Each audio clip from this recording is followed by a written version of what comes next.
기도하겠습니다. 성부와 성자와 성령의 이름으로 아멘.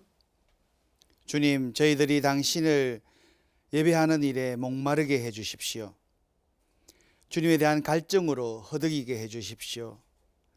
받은 은혜를 갚아드리지 못하여 늘 주님을 찾아 배고픈 저희 형편을 헤아려 주십시오.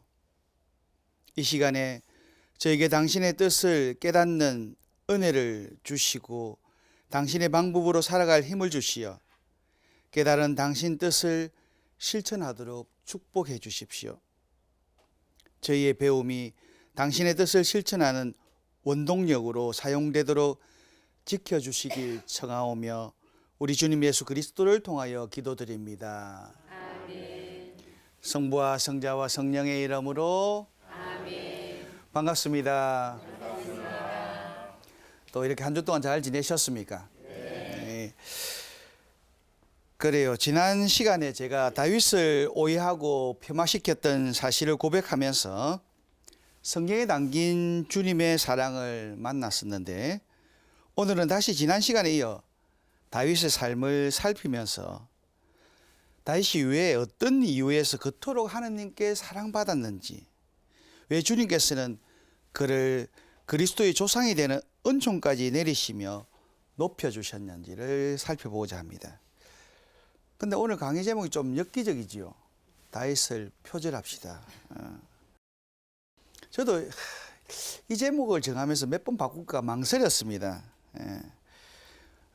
여러분이 혹시나 장신부가 왜 이런 나쁜 짓을 시키지라고 의아하게 생각하실 분이 계실까 봐 곤란했으니까요. 재리의 밝은 세상은 우리 여러 방면에서 표절 시비가 일어나고 있습니다. 그림이든 음악이든 문학이든 논문이든 표절한 것이 사실로 드러날 때 결과는 매우 심각합니다. 사실 남의 말을 인용할 때 인용했다고 하면 되는데 마치 아니면서 자기 말인 것처럼, 그러니까 거짓말쟁이가 되잖아. 그러니까 사실 어쩌면 그래 솔직하면 되는데 왜 그런지 모르겠습니다. 그리고 양심이 없는 거짓말쟁이로 추락하는 것이 표절 시비입니다. 그럼에도 저는 이 제목이 마음에 듭니다. 굳이 다윗을 닮도록 합시다, 다윗을 흉내냅시다라는 약한 표현보다 훨씬 강한 표현을 썼습니다. 그래도 제 마음에 들었기 때문에 그대로 하는데 제목을 고칠 생각을 접었으니까 여러분 이해해 주시겠지요. 솔직히 제가 이런 마음을 갖게 된 것은 제 양심이 묻어졌다거나 솔직하지 않는 꼼수를 서려는 게 아닙니다. 정말 강산이 두 번이나 변하고도 또 변한 만큼의 세월을 사제로 지내다 보니 저절로 얻어진 마음의 덮개가 아닐까 싶기도 합니다. 새 사제가 되어서 곧이곧대로 주장하던 때 처음처럼 혹은 주님의 말씀대로 성경이 일러주는 그대로 살아가자고 수없이 강조했음에도 별로 큰 성과를 얻지 못했던 탓이 아닐까 하는 생각도 듭니다. 예수님을 꼭 닮아서 살아가자는 당부 따위가 좀처럼 먹히지 않는다는 것을 알아버린 때문이 아닌지도 모르겠습니다. 물론 그 엄청난 요구는 저 자신에게도 너무 어렵고 힘들다는 걸 절실히 깨달았기 때문인 것 같기도 합니다. 그러면서 이런 표현이야말로 저희 진솔한 고백이기도 합니다. 사실 저라는 인간은 두 번을 죽어다 다시 깨어난다 해도 주님의 발치에는 못 미치는 존재라는 걸 사무치게 느낀 결과이기도 합니다. 정말 세월이 더 갈수록 정말 너무나 모자라구나 하는 생각이 듭니다. 그러기에 저는 우리가 똑같이 죄를 짓고 살았던, 그럼에도 철저하게 회개하였고 새로지기 위해서 오직 주님께 의탁했던 다윗만큼만 살아보면 좋겠다. 그 마음입니다. 정말 다윗만큼만 살아보기로 작정한다면 훨씬 현명해지리라는 그런 생각이 들었기 때문입니다. 이런 마음으로 저는 오늘 여러분께 다윗만큼만 주님을 믿고 주님을 사랑하며 주님께 의탁해보자는 당부를 드리고 싶습니다. 그렇게 다윗의 삶을 표절하여 살아갈 수만 있다면 우리네 삶이 변화될 것이고 여러분은 분명히 주님께 사랑받을 수밖에 없습니다. 나아가 성인 가운데 가장 존경하는 분을 표절해도 좋을 것 같습니다. 여러분의 본명을 다 가지고 있는데 그런 주보 성인이 또 수호 성인의 삶을 표절하려고 노력을 기울인다면 그냥 아름다운 세례명이 아니라 그 성인이 그 성녀가 살았던 그 삶을 표절하려고 노력한다면 우리 영혼이 정말 아름다워질 것 같아요. 물론 지금 보니까 여러분 영혼이 충분히 아름다운 것 같지만 제가 보기엔 그런데 반응이 없는 거 보니 아닌갑네. 아무튼 오늘은 우리 인간들은 모두가 죄중에 태어난 죄 많은 존재라는 것을 인정했던 그 다윗의 지혜를 기억하고 죄를 지을 때마다 그저 다윗처럼 철저하게 회개하기를 다짐하는 시간이 되면 좋겠습니다. 우리들이 다윗만큼만 주님을 찬미하면서 살아갈 수 있다면 정말 좋겠다는 생각이 들어서 오늘 강의를 합니다. 그래서 여러분들도 정말 하나님 앞에 사랑받는 그런 존재가 되었으면 좋겠습니다. 언젠가부터인가 세상은 온통 경제적 원리에 휩싸여 있습니다. 삶에서 가장 중요한 가치관이 돈의 자리를 하고 있습니다. 그런 까닭에 우리 신앙인들조차 세상 가치관에 물들어 지내는 모습이 허다합니다. 정말 속상하고 자존심 상하는 일이 아닐 수 없습니다. 이야말로 하나님의 자녀의 자존감을 잃어버리고 하나님 나라 백성의 자긍심을 내던진 모습이니 사제의 마음은 안타까움을 넘어서 줄줄 녹아내리는 느낌입니다. 그거 아시겠습니까?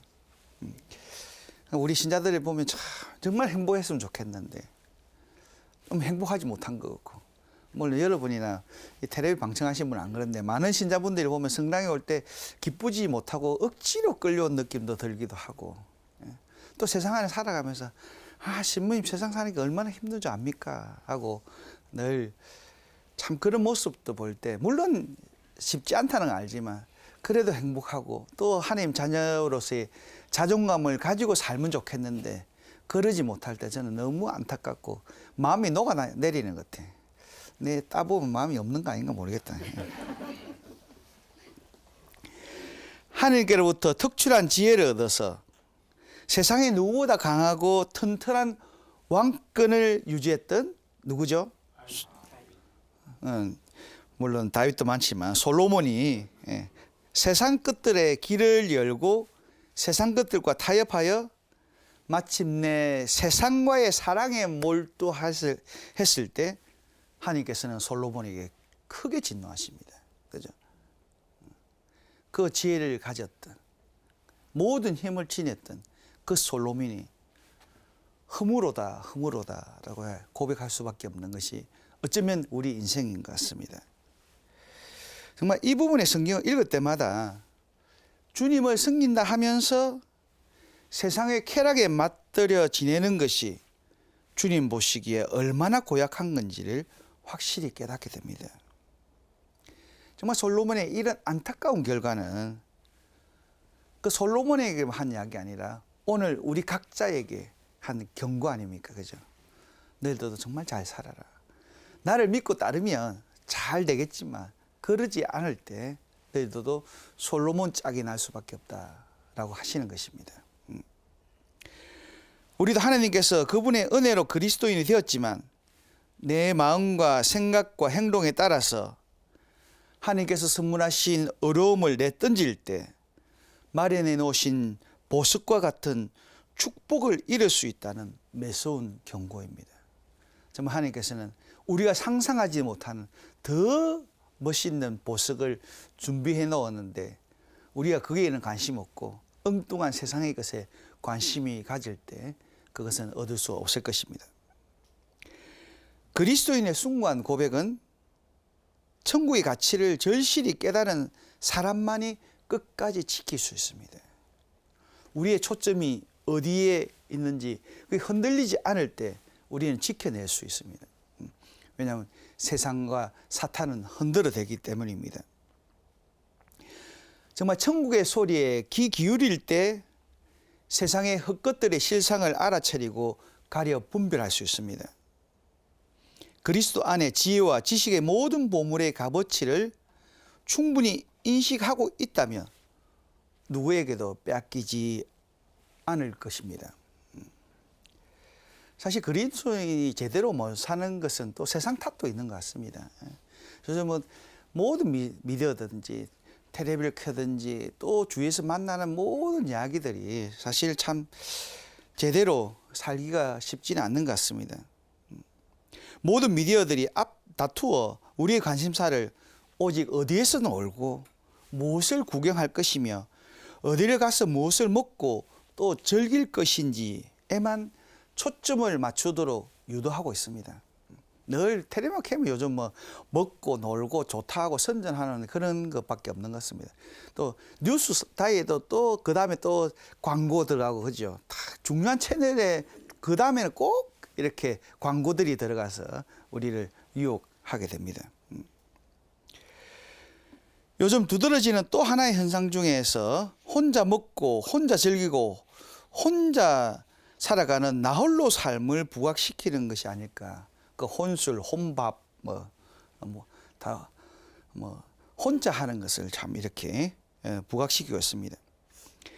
정말 옆집에 누가 사는지 그 관심 없는 것은 벌써 오래됐고 도리어 관심 가지는 것이 예의에 어긋난 행동으로 인식된 지 오래입니다. 그래서 이웃을 원수처럼 아니라도 거의 원수처럼 지내는 것 같아요. 요즘 우리에는 층간 소음으로 칼불림 나고 참 서로를 안다면 그렇게 되겠습니까? 그죠? 요즘 또 담배 때문에도 서로 이런 여러 가지가 참 이렇게 이웃이 아니라 정말 경계해야 될. 또 이웃집에서 몰래카메라로 비밀번호를 알아내 범죄를 저질렀다는 등등의 사건이 별로 새로운 뉴스거리가 아닙니다. 이 살벌한 세상에서 살아남기 위해서는 곁에 누군가에도 눈길을 주지 않고 외면하는 게 상수라는 인식이 깔려져 있습니다. 이런 우리의 모습은 늘 피해를 당하지 않기 위해서 전전긍긍하면서 지내는 것 같습니다. 그런데 과연 그런 삶들이 성경에서 말하는 그런 삶들인가요? 성경은 하나님께서 사람이 혼자 있는 것을 좋지 않게 여겼다고 말합니다. 그래 따지면 사람이라는 근본적으로 외로움을 타는 존재라는 것 같습니다. 저도 외로움을 좀 타는 것 같은데 아닌가? 그 사실은 하나님께서 아담에게 에덴 동산이라는 정말 에덴 동산 최고의 환경을 제공해 주었습니다. 그럼에도 아담은 옆구리가 시렸습니다. 그래서 하나님께서 그 쓸쓸해하는 아담의 마음을 달래주기 위해서 하와를 선물하지 않습니까? 그 우리 하나님 보면 참 눈치도 빠른 것 같아. 아담이 하나님 제 외로워요, 제 짝지 만들어서 이래 안 했는데 딱 눈치로 딱 이렇게. 그러니까 여러분의 마음들도 다 알고 계시는데 좀 하나님 시간하고 우리 시간하고 좀 안 맞는 것 같아. 우리는 막 급한데 하나님을 잠시 기다리라 하는데 그 시간들이 억수 좀 긴 것 같으니까 아마 인내하시면 될 것 같습니다. 반드시 하나님은 좋은 것으로 승리하리라는 그 믿음들 정말 중요할 것 같습니다. 정말 사람이 혼자서 지내는 것을 선호하는 이 세상이야말로 정말 성경 이런 이야기에 비춰본다면 하나님의 창조 질서와 반대된다는 것이에요. 요즘 세상에서 혼자 사는 사람이 많아지고 혼자 살면서 즐길 방법에만 골몰하는 세상을 보시는 하나님 심정은 어떠하실까요? 하나님께서는 모든 인류가 더불어 함께 서로 사랑하며 지내는 것을 보고 싶어 하십니다. 우리 인간들이 서로서로를 생각하고 더불어 행복하게 살아가는 것이야말로 하나님께서 세상을 창조하신 목적이고 복음의 뿌리라는 것입니다.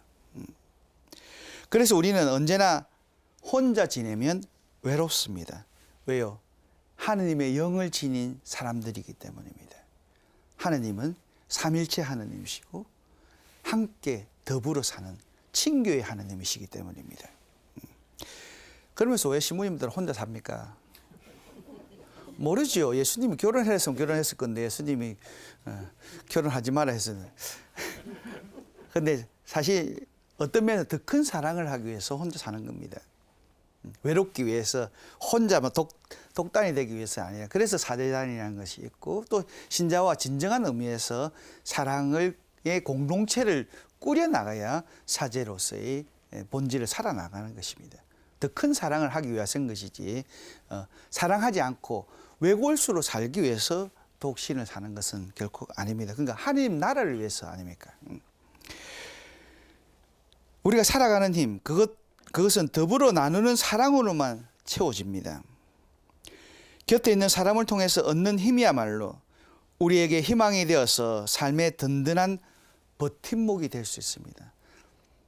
어쩌면 힘이 된다는 건 큰 것이 있겠습니까? 정말 다가와서 다 이렇게 손 한 번 잡아주고 함께 할게. 그죠? 힘내라. 이것이 힘이 될 수 있지 않습니까? 정말 흔히 우리 부모님들이 하시는 말씀이 있는데 자식 때문에 산다. 나아가서 뭐 자식 아니면 이 고생은 왜 하노? 라고 표현하시는데 여러분도 맞지요? 예. 자식 때문에 사는 경우도 많지 않습니까? 자식 때문에 살다가 자다가도 막 기도해야 될 것 같아서 기도하고 나가고 또 정말 좀 잘 되면 좋은데 안 된다면 괜히 어쩌면 자식은 그냥 막 아무 생각 없이 자는데 부모가 더 걱정하기도 하고 그런데 근데 이런 부모의 마음이 어디서 오나요? 배우셨습니까? 그러니까 누가 가르쳐 주지도 않았고 강요하지도 않은데 꾸역꾸역 평생을 달아붙어 있는 그 사랑과 헌신의 마음을 어찌해서 잘라내지 못합니까?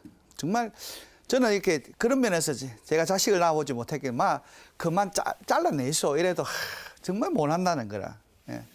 다 자식 때문에 다른 건 좀 단호한데 이 자식 문제만 쓰면 조금 단호 못하죠. 남의 자식 상담은 좀 단호한데 내 자식은 안 되는 거라. 안 그렇습니까? 이게 참 쉽지 않는 문제인데 저도 말해주면서 아이고 알아서 하겠어. 내가 실컷 이야기해봐야 끝내 안 할 거잖아. 이렇게밖에 이야기할 수가 없는 것 같아. 정말 그런 부모의 마음, 특히 어머니의 마음은 하느님께서 우리 마음에 심어주신 본성이라고 생각합니다. 타고난 것이지 그것을 선천적으로 교육에 의해서 배운 것은 물론 그런 차이는 있겠죠. 교육에 의해서. 하지만 그런 사랑하는 마음은 어머니의 마음은 정말 심어진 본성인 것 같습니다. 맞습니까? 그러니까 정말 여러분이 또 그러니까 자식이 부모가 되어서 또 어머니가 된다고 하잖아요. 아무리 나이가 많아도 그런 면에서 또 스스로 부모가 어머니 마음을 지닐 수 있는 건 아닌 것 같아요. 그래서 그런 의미에서 우리 독신을 사는 우리들은 영성적으로 더 갈구하지 않고 정말 주님과 하나의 관계 아니면 그러지 못할 수 정말 자연적으로 심어지는 그 본성보다 못한 삶을 살 수도 있는 위험이 항상 있다는 거예요. 그래서 항상 여러분이 놀리잖아요. 생속이라고. 좋으나 싫으나 서로 부비고 지내야 채워지는 그 마음이야말로 하나님께서 주신 것이라는 얘기입니다. 그래서 우리는 홀로 고립되어 지내면 공허합니다. 그리고 그 공허를 채우지 못할 때 삶은 병들게 됩니다. 정말 바빠서 병드는 것도 있겠지만 도리어 그보다 정말 뭔가 마음이 허전할 때 그래서 우울증이 오게 될 때 그죠? 그럼 삶은 병들게 돼요. 그러면서 정말 우리가 본질적으로 자꾸 돌아간다면 하나님께 나를 사랑하게끔 만들었던 그것을 생각한다면 그래 사랑을 하게 된다면 우리의 삶은 건강할 수밖에 없습니다. 제가 이렇게 도시 어느 아파트를 지나가는데 그 글귀에 보니까 어린이집 건축을 결사 반대한다. 그렇게 돼 있어요. 솔직히 생소했습니다. 아파트 단지가 꽤 커 보였고 그곳에 어린이집을 지어달라는 것도 아니고 그러니까 그 아파트에서 어린이집을 지으라는 것도 아니잖아요.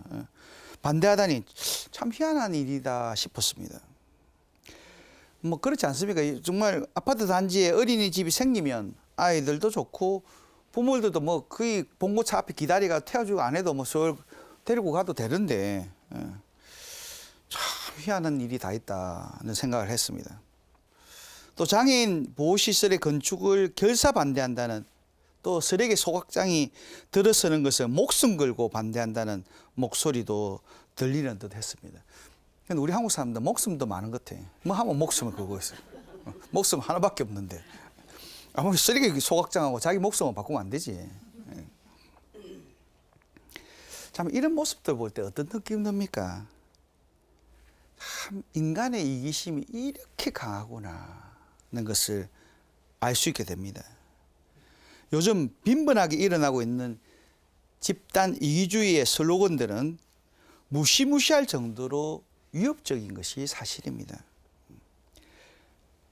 그날 어린이집의 건축을 반대한다는 문구 뒤에는 또 어떤 계산이 깔려 있는지 우려되었습니다. 그런데 며칠이 지나지 않아 그 해답을 알 수 있었는데 인터넷 뉴스를 이렇게 우연히 검색하면서 알게 되었습니다. 그런데 주민들의 반대 이유가 억지스럽게 이럴 데 없습니다. 뭐 때문에 반대합니까? 어린이집이 오면 길이 복잡해지고 아이들이 떠들게 되니까 아파트 집값이 떨어진다. 뉴스를 전한 앵커는 우리도 아이를 어린이집에 보내겠지만 그 시설은 멀리 떨어져서 내 눈에는 거스르지 않아야 한다는 참 나쁜 심보라고 꼬집어 결론을 내리고 있었지만 마음이 오래 불편했습니다. 어느새 서양의 개개인의 개인주의를 넘어서서 이기주의를, 또 그것도 넘어서서 지역 이기주의까지 답습하고 있다는 그런 우리 현실이 너무 초라하게 느껴졌습니다. Not in my backyard. 그러니까 내 뒷마당에서는 안 된다. 그걸 줄여서 님비라고 하죠. 표현되어 통용될 만큼 정말 우리만 아니라 이 용어를 다 대부분 알잖아요. 그렇다면 온 세계에서 통용되고 있다는 그 증거 아니겠습니까? 님비 현상을 극복하기 위해서 교회는 연대성을 주장합니다. 한마디로 연대성은 모든 사람이 서로의 인격을 존중하는 삶의 형태입니다. 복음적으로 그걸 표현하자면 모든 사람 앞에, 그 사람이 부자든 가난한 사람이든 좀 높은 장관이든 청소부든 모든 사람 안에 있는 하느님의 모상을 발견하는 것입니다. 그러니까 우리가 자선을 하는 것은 그 사람의 불쌍해서가 또 있지만 그 안에 있는 예수님을 도와주는 거예요. 그러면서 우리가 정말 예수님을 도와준다는 그런 차원에서 우리 자선을 해야 되겠습니다. 연대성의 원리는 개인 및 집단 이기주의에 반대하는 것입니다. 때문에 연대성이란 다른 사람을 일종의 도구로, 적게 돈을 주고 착취할 수 있는 노동력을 지닌 존재로, 또 더 이상 효용이 없을 때는 버릴 수 있는 도구로 보는 것입니다. 그것을 보지 않겠다는 것이 연대성이에요. 사실 이 민주주의가 유럽에서 나왔잖아요. 그러니까 다른 거 없습니다. 가장 근본적인 것은 그 사람이 잘났든 못났든 하나의 인격이기 때문에 존중하자는 거예요. 그러니까 투표에도 한 표, 박사를 받은 사람도 한 표, 좀 모자란 사람도 나이가 되면 한 표. 이것이 민주주의. 그러니까 맹점도 있습니다.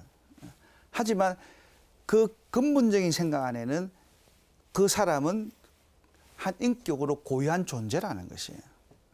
능력에 의해서 두 표, 세 표를 주는 것이 아니라. 이 생각을 하지 않으면 민주주의의 시련은 요원한 것입니다.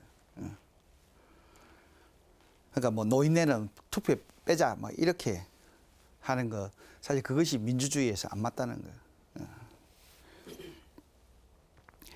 정말 다만 이웃으로 인식하고 돕는 이로 인정해야 한다. 구약 성서에 보면 정말 가난하고 어려운 사람을 자꾸 도와주라고 많이 하잖아요. 너희들도 이집트 땅에서 이방인이었던 걸 기억해라. 우리가 정말 많은 외국 노동자들이 한국에도 들어와 있는데 그들도 우리의 이웃으로 우리가 도와주고 함께 살아가야 될 그런 사람들이라는 것을 인정하라는 거죠. 모든 사람이 하나님께서 동등하게 초대해 주신 생명의 잔치상에 똑같이 참여하는 것을 잊지 않아야 한다는 뜻이기에 이를 위한 개인과 민족에 관한 새로운 인식이 요구되는 바입니다. 그러면서 요한 바오로 2세 교황님께서는 연대성의 모델로서 친교의 삶을 제시합니다. 교황님께서는 인간에게서 삼위일체의 삶을 반영하지 않는 단순한 어떤 좋아하는 이런 연대감 정도 갖고는 공동 생존의 원리가 성립할 수 없다는 것입니다. 그러니까 하느님의 삼일체적인 그 모델을 우리의 모델로 삼아야 된다는 것입니다. 그러니까 인간적이고 자연적인 유대만으로는 매우 긴밀하고 강할 수 있겠지만 그를 넘어선 신앙의 빛으로 인류의 일치를 보여주는 새로운 모델이 파악되고 있는 만큼 이를 위해서 연대성을 불러일으키도록 하는 궁극의 근거로 삼아야 합니다. 일체의 최고의 모형 누굽니까? 한 분 하느님께서 삼위 안에 계시다는 사실, 하느님의 내밀한 생명을 반영하는 모형을 우리 그리스도 신자들은 친교란 의로 표현한다.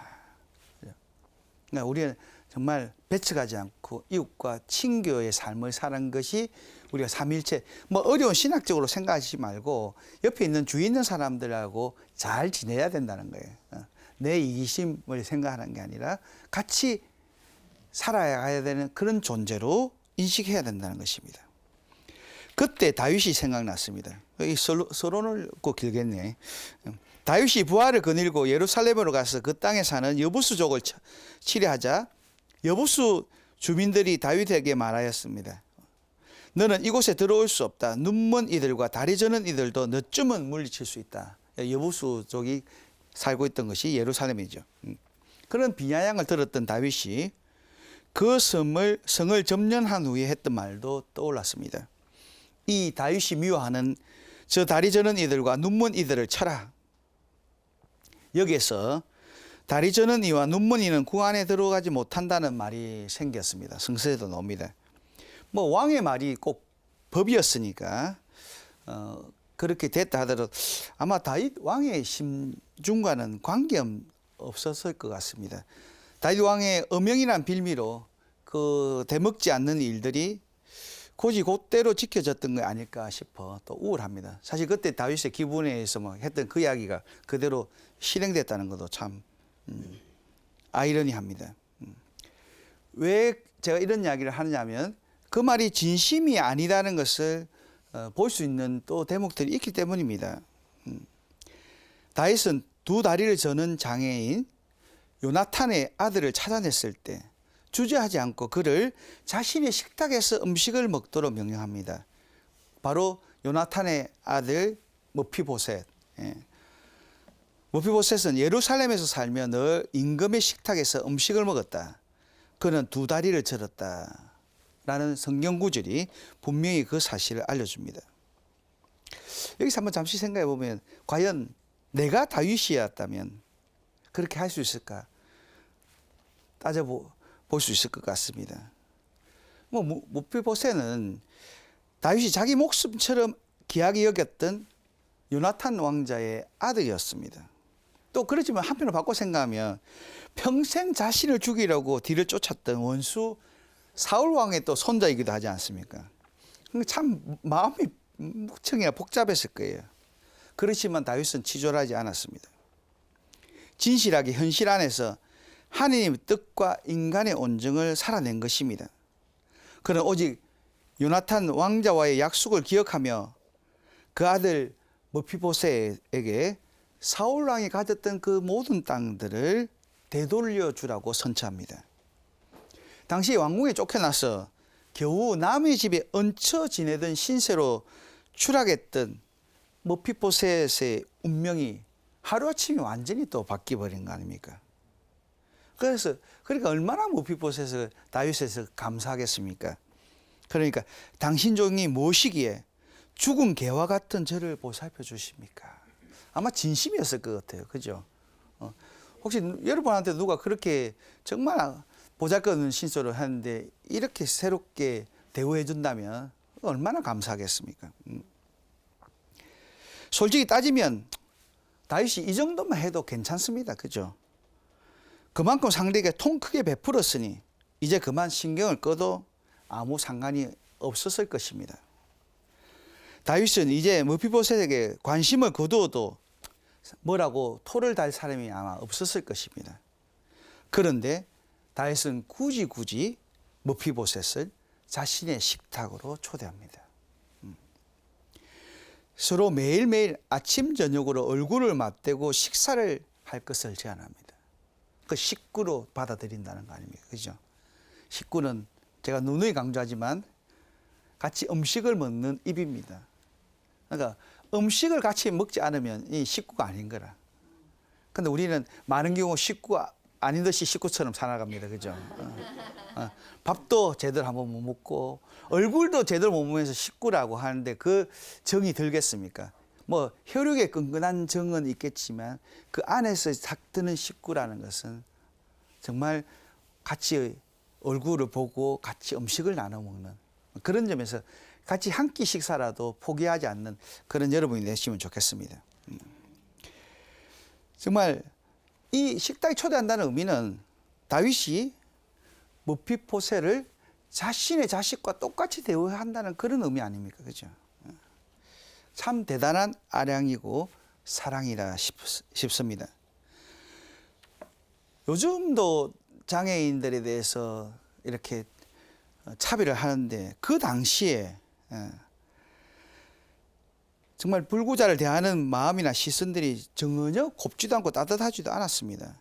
대개 몸이 성하지 않는 것은 하나님의 벌로 간주했을 그 시기였습니다. 그러니까 무비보셋의 모습을 볼 때마다 마음이 불편했을 수도 있습니다. 그죠?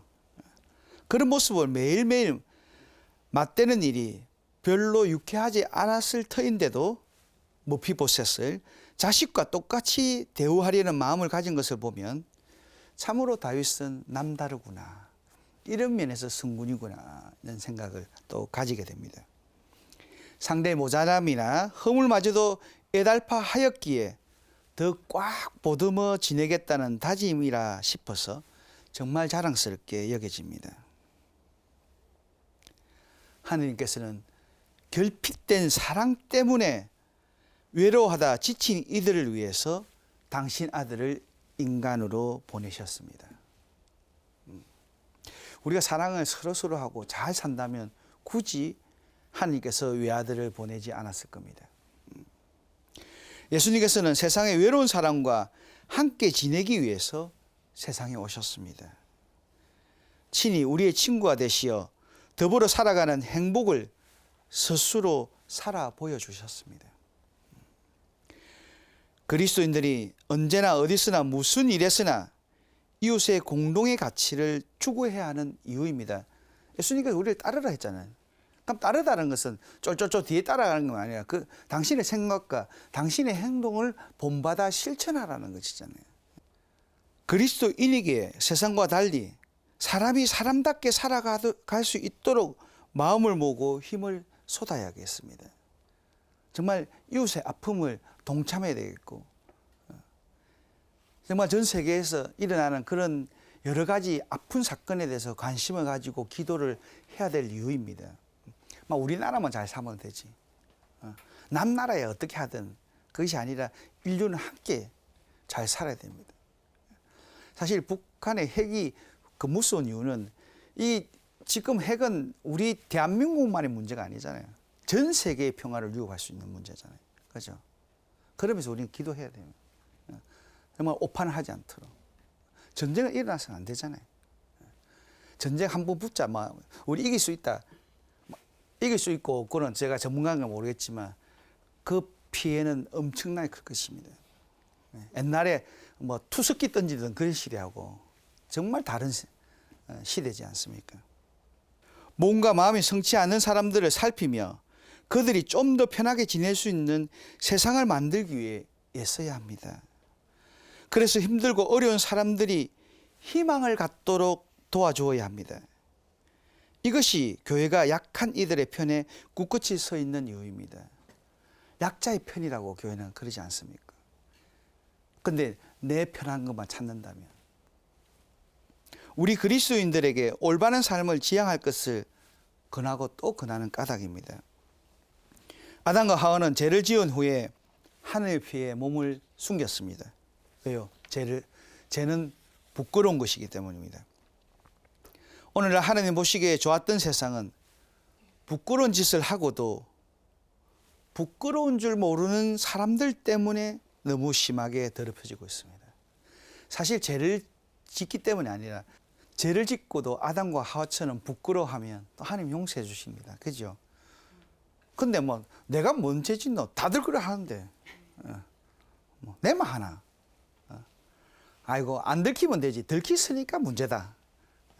이런 사고방식을 갖고 있기 때문에 문제인 것 같습니다. 재발사, 세상이 내세우는 이익에 쏠려서 우리 양심이 침몰당하지 않도록 깨어 지내면 좋겠습니다. 서로 편을 가르며 이쪽 저쪽에 힘겨루기를 하는 태도를 벗어버리면 좋겠습니다. 하나님께서는 어느 한 사람이 아니라 우리 모든 인류가 행복한 삶을 살아가도록 당신 아들을 제물로 삼으셨습니다. 누구를 위해서가 아니에요. 누구만을 위해서가 아니에요. 우리 모든 인류를 위해서 당신 아들을 희생제물로 삼으셨다는 거예요. 하나님의 정의는 결코 약하지 않습니다. 어둠의 힘은 정의가 없기에 폭력일 뿐입니다. 서로가 서로를 살벌하게 맞서서 어르렁대는 양육강식의 법칙은 동물 세계에만 통하는 미개한 행위일 뿐입니다. 우리 인간이 동물들과 다른 차이점 뭡니까? 힘이 있어도 힘으로 모든 걸 제압하지 않는다는 거예요. 사랑으로 함께 살아갈 수 있는. 그 때로는 내 욕심도 절제할 줄 알고. 사실 노자는 그러지 않습니까? 모든 세상이 조화롭다. 그런데 유독 인간 사회만 조화롭지 못하다. 그 이유가 욕심 때문이다. 그리고 명예욕. 이 두 가지를 이야기하는데 사실 뭐 욕심 버리면 우리 성인 되겠죠. 쉽지는 않지만 우리가 욕심을 쫓아 살아갈 때 그것에만 본능적으로 쫓아간다면 우리는 동물과 아무 차이 없다는 거예요. 인간이기를, 그리스도인이기 전에 인간이기를 포기한 거 아니겠습니까? 우리 그리스도인은 외로운 사람들 곁에서 친구가 되어줄 수 있어야 합니다. 바로 다윗처럼 애잔한 마음을 지니고 살아가는 것이 그리스도인들이 지녀야 할 가장 바람직한 마음가짐이라는 것입니다. 외롭고 힘들고 고통당하는 사람 곁에서 연민을 품고 같이 있어 주어야 마땅합니다. 그래서 더욱 우리 하나님의 교회인 우리가 내가 바로 써야 합니다. 내가 정말 양심적이어야 됩니다. 누가 지켜보고가 아니라 내가 정말 하나님 앞에 부끄럽지 않는 삶이 되어야겠습니다. 온 세상의 어둠이 짙어지는 것에 관하여 약하고 힘없는 이들의 웃음소리가 잦아드는 것에 관하여 책임을 느껴야 합니다. 정말 가난하지만 그래도 웃음이 있어야 되는데, 그죠? 그들 안에 늘 우울함과 좋지 않은 그런 분위기가 감돈다면 끝내 사회는 병들 수밖에 없어요. 우리 한 몸이 나면 저 밑에 있는 발이 처음에는 썩어더라도 잘 모르죠. 시커멓게 변해도. 그렇지만 끝내 우리 몸을 망가뜨리는 거잖아요. 우리 사회도 마찬가지 아닙니까? 그런 아프고 병들어 있는 이웃이 많아질수록 우리 사회가 건강해질 수 없습니다. 안 그렇습니까? 그들도 치유되고 그들도 인간다운 삶.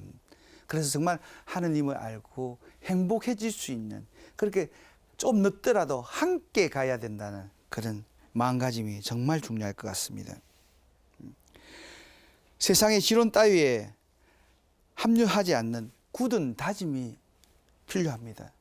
경제가 최고야 라고 하는 그런 세상 앞에서 돈이 중요하지만 그래도 하느님이 더 중요해, 이웃이 더 중요해 라고 할 수 있는 우리의 정말 꿋꿋함이 필요할 것 같습니다.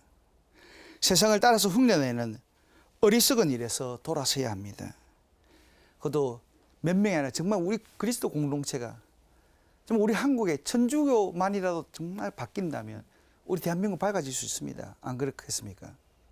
적지 않는 수입니다. 그 수가 노력하면 됩니다. 그러니까 서로 격려하고 정말 잘했다. 네가 그걸 뭐 한다고 뭐 세상 바뀌겠나 이런 좌절하는 말 하지 말고 그래도 우리 열심히 해보자. 최선을 다해보자. 하느님이 우리와 함께 계시잖아. 라는 그런 격려의 말씀이 정말 중요할 것 같습니다. 그래서 저는 오늘 이 시간을 빌어서 여러분에게 제안을 드리고 싶습니다. 다윗이 하느님께 죄를 지은 후에 철저히 회개했던 바로 그 찢어진 애통한 마음을 그대로 표절하도록 노력하면 좋겠습니다. 우리가 정말 살다 보면 세상과 타협할 수 있습니다. 또 넘어지기도 합니다. 하지만 그때마다 정말 철저하게 회개합시다. 아이고 내만 하나 다른 사람도 그런데 대충 넘어가지 말고.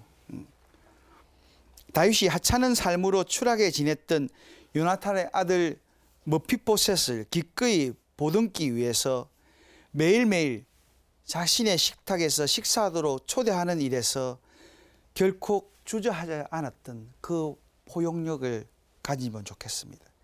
그걸 고스란히 좀 우리 삶 안에도 표절하면 좋겠습니다.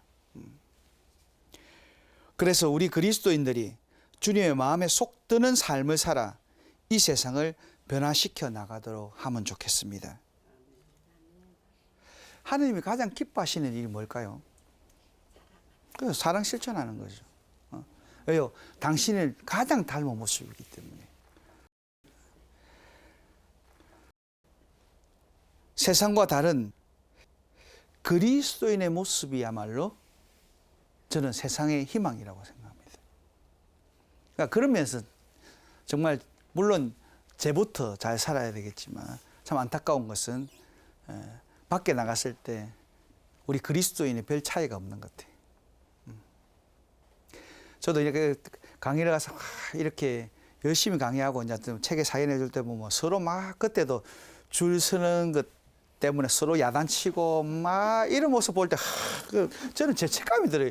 내 강의를 좀 잘 못했는가 보다. 이게 서로 배려해 주는 마음 없고 또 뭐 사실 쭉 줄 서 있는데 어떨 때는 여기서 탁 밀고 들어오면 저도 난감해요. 그렇다고 자매님 저 줄 서세요. 이렇게도 참 못하겠더라고요. 그 어떨 때는 막 모른 척하고 이렇게 사인을 해줍니다.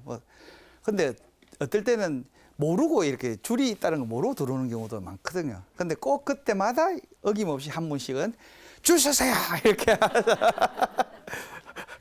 물론 자기들이 기다리고 있으니까 하지만 좀 부드럽게 자매님 여기 줄이 여긴데요 뭐 이렇게 정말 상대가 좀 미안하지 않도록 배려해 주는 것도 또 마음인데 그죠?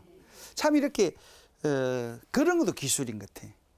정말 이렇게 해도 사람이 미안하지 않도록 말 한마디라도 우리 한국 사람은 자기는 상처를 잘 받아. 근데 남이 상처 받는 건 전혀 생각하지 않는 것 같아.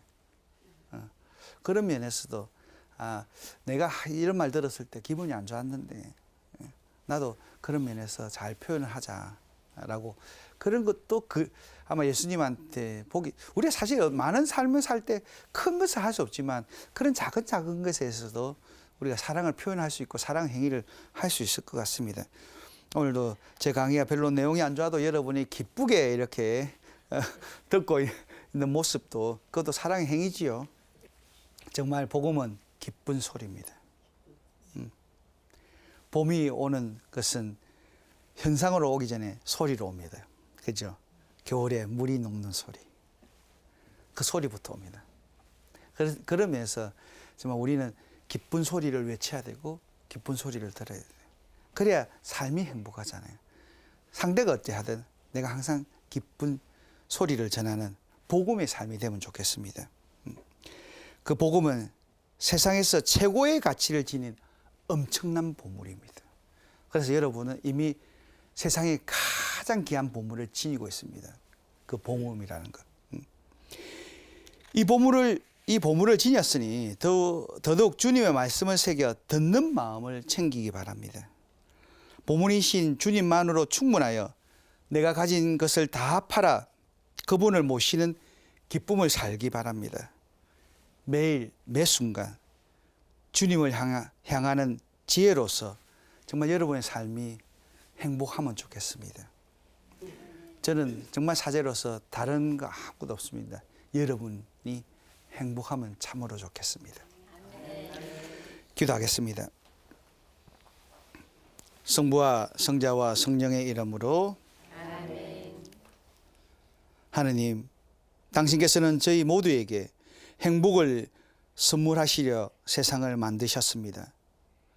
그리고 저희 모두가 하늘에서 살았던 행복을 고스란히 살아내어 세상을 변화시키도록 이 세상에 파견하셨습니다. 저희 마음을 하나님 당신의 것으로 물들여 주십시오.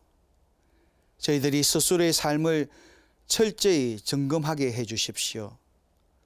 하여 악은 결코 선을 이길 수 없다는 진리를 살아내게 해 주십시오. 언제나 준비된 선으로 악을 이기게 해 주십시오.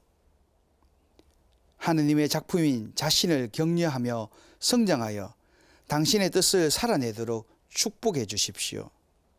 언제나 저희들의 자라남을 기뻐하시는 우리 주님 예수 그리스도를 통하여 비나이다. 아멘. 성부와 성자와 성령의 이름으로 아멘. 네, 수고하셨습니다.